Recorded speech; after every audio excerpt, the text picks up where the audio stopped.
Hey folks, Mike and Mickey here. As you know, we dug the potatoes. Just as soon as we dug the potatoes, we ate lunch. That's right, we got all 720 pounds of potatoes dug before lunch. Just me and the boys. And one of them got knocked out of commission by Yellow Jackets. Just so happens he was the youngest. But anyway, my two older boys are actually much more allergic, so I'm glad it wasn't one of them.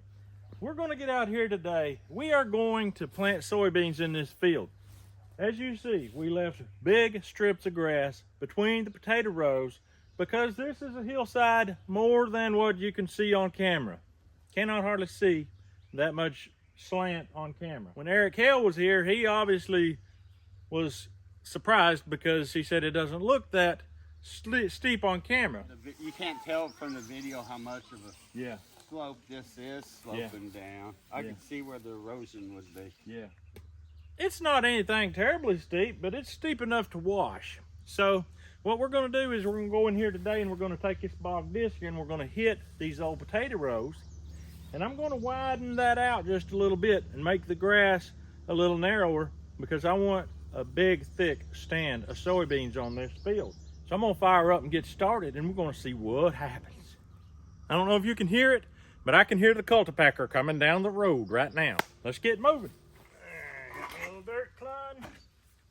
Knock it on there. There we go.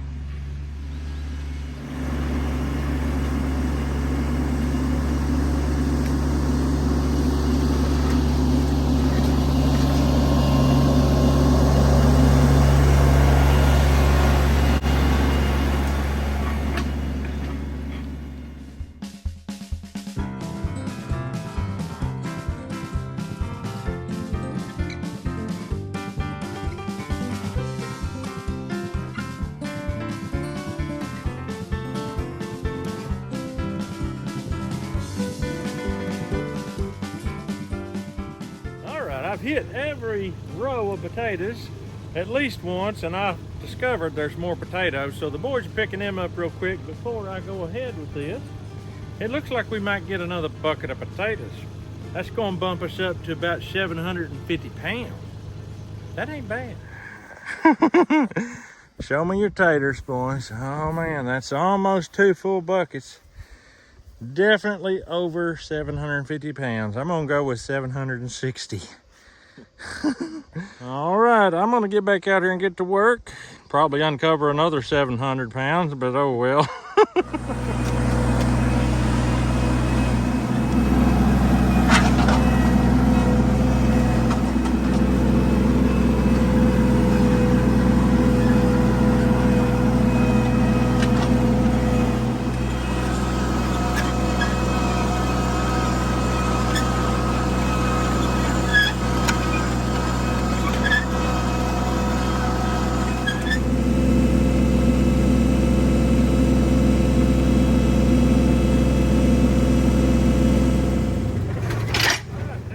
Fun part, and that is getting off that tractor, getting down here on this seeder and start spreading seed.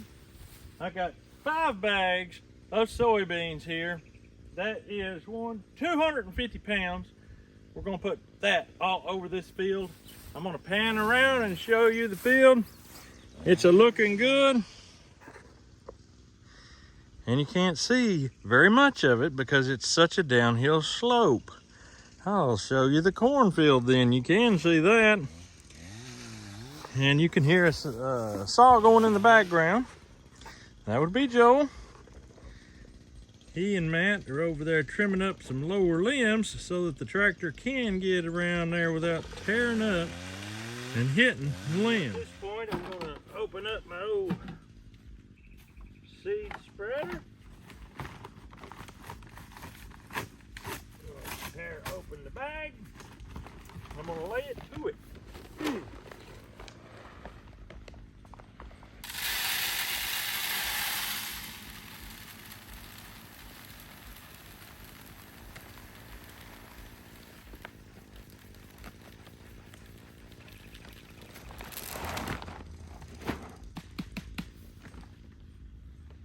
the majority of these I'm gonna pour out there in the field. So if I spill it, it's in the field where it's gonna be disked, it's gonna be fully packed anyway. So let's get this old Solo out there and get going. I really like my Solo seed spreader. The old bags are hard to fill because they collapse. You have to have somebody hauling them open. This thing don't do that. Besides, it's got good gears and you can spin this baby and she rolls. I had such a problem with trying to find a good seeder for years, and finally old Joe with Joe's Outdoor Garden and Bees, he got me hooked up. So let's get out here and spread some seed. Just as in the cornfield, I'm going to be spreading this stuff thick as hair on a dog's back because I want it to come up thick as a cover crop. I'm not growing soybeans, I'm raising nitrogen.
Working hard and you get hungry in the field.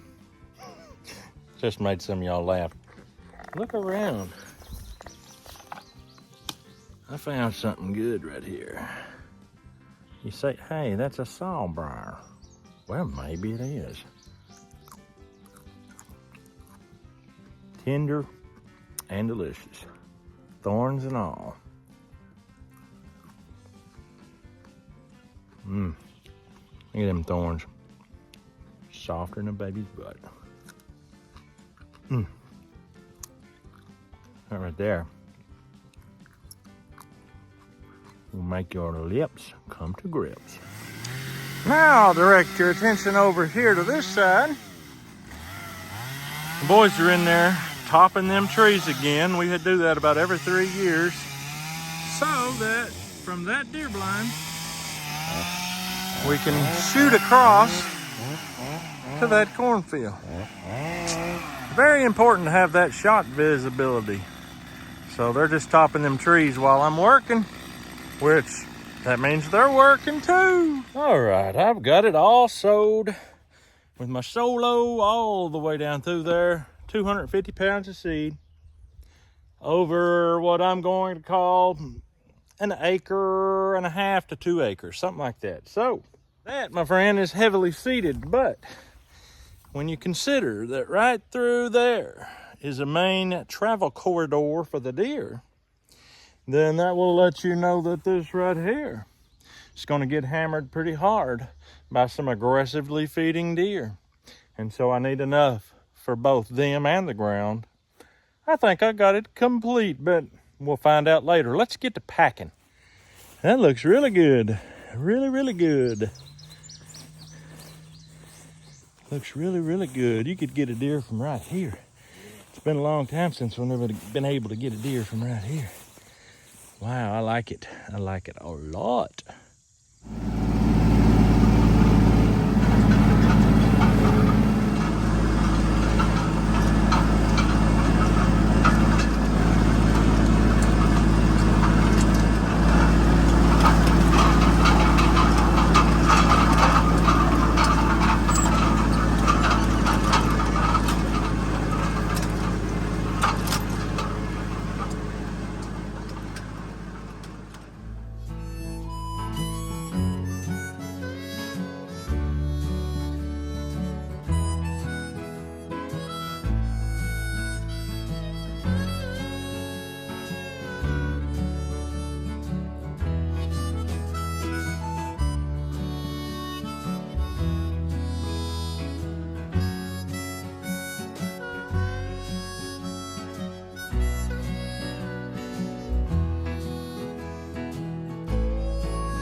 soybeans planted.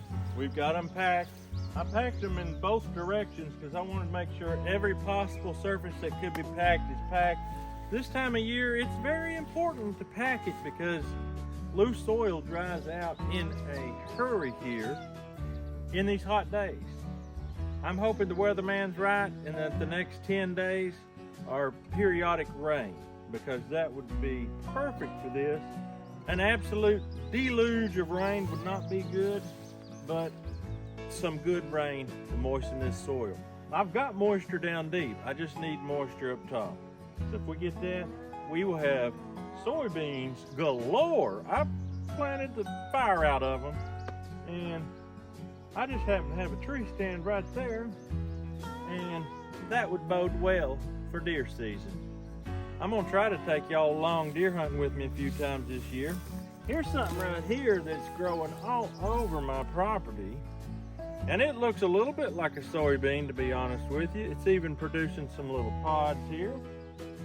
These little pods turn into the stickiest stick tights that's ever been known to man.